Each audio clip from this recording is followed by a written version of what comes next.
每年全球有超過2600萬件行李被錯運、延誤或丟失，超重罰款、暴力搬運、貴重物品損壞。旅行中的行李問題正在消耗我們的時間同信任。我哋打造咗一款專為現代旅行者打造嘅一款智能行李守護器。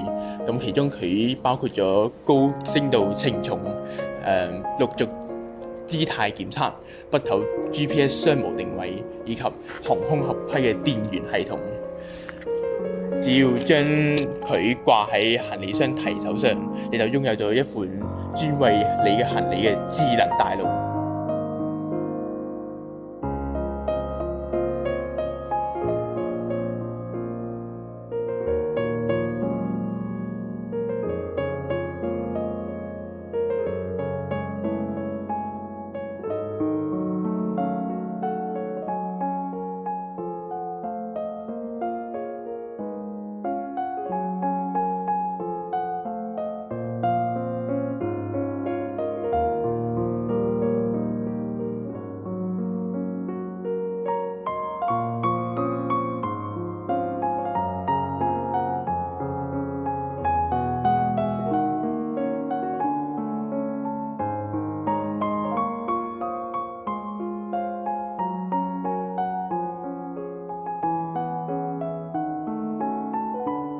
我哋嘅行李箱安裝咗實時稱重，要佢超過咗一定嘅位置就會亮燈明聲，就會即刻提醒你告別超重罰款。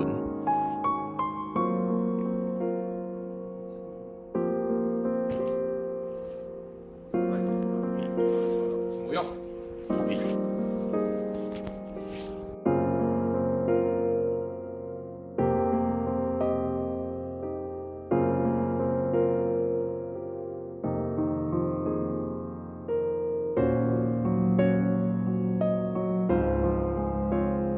咁而家咧，呢個行李箱就係處於超重狀態啦。你而家嚟演示一下。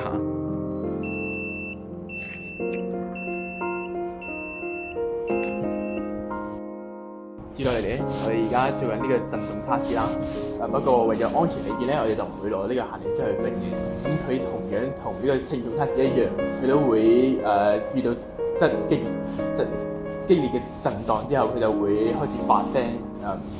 跟住就會去提醒用戶啦。而家你哋試一下。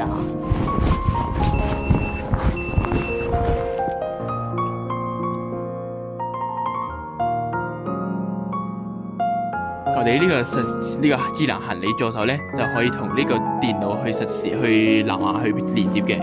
而家嚟演示一下。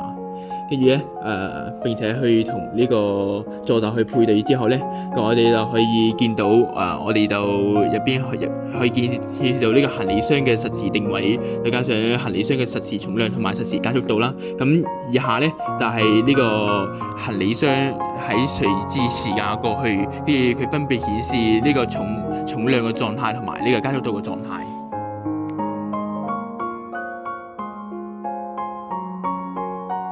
傳統嘅智能設備因為內置鋰電池無法託運啦，但係我哋嘅行李箱就採用咗鋰電池、外置鋰電池，再加上呢個內置電容嘅雙電源設計。咁呢個鋰電池咧就係我哋平時所用嘅充電寶就 OK 㗎啦。咁跟住咧佢掹咗呢個電源之後，佢入邊都可以照樣係顯示2個鐘以上，因為佢嘅內置電容。咁呢個設計咧係嚴格符合中國航空局同埋 IATA 第65版嘅危險品規則。我哋呢個助手咧係可拆卸嘅，咁我哋而家嚟演示一遍呢個拆卸過程。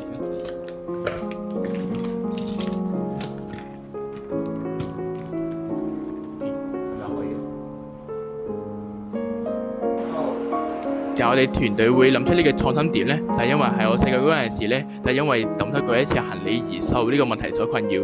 咁之後咧，我哋就諗到一堆解決方法。咁到而家咧，我哋嘅團隊就研發出呢個行李，咁就切實保護各位旅客們嘅自身旅途權益，可以徹底解決呢個行李丟失嘅問題。